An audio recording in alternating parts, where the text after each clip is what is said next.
la démission du Premier ministre ne met pas fin à la crise politique en Arménie. Il aura gouverné moins d'une semaine. Investi Premier ministre le 17 avril, Serge Sarkissian, 63 ans, ex-président d'Arménie pendant 10 ans, de 2008 à 2018, a démissionné lundi 23 avril sous la pression de la rue, qui lui reprochait de s'accrocher au pouvoir.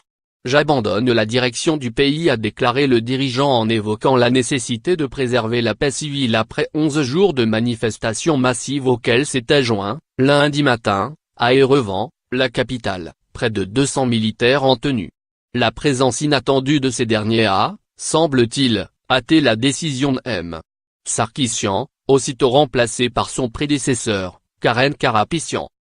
La nomination par intérim de cet ex-premier ministre, dans l'attente d'un vote de l'Assemblée prévu dans un délai de 7 jours pour désigner officiellement un successeur, ne signifie pas un changement de régime. Âgé de 54 ans, M. Karapetyan est un allié de M. Sarkissian, dont le Parti républicain, à la tête d'une coalition, domine largement le Parlement avec plus de la moitié des sièges.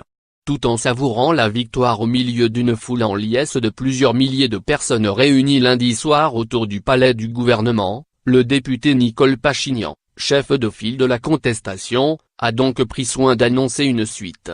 Nous sommes prêts à continuer les discussions avec le Premier ministre, Karen Karapetyan, pour assurer le transfert du peuple au peuple, a-t-il souligné.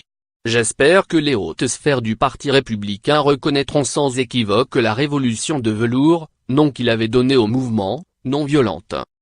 La crise politique qui secoue cette ancienne république soviétique de 2,9 millions de personnes située dans le Caucase, n'est sans doute pas terminée, comme en a convenu, d'une certaine façon, le président d'Arménie, Armen Sarkissian, sans lien de parenté avec l'ex-premier.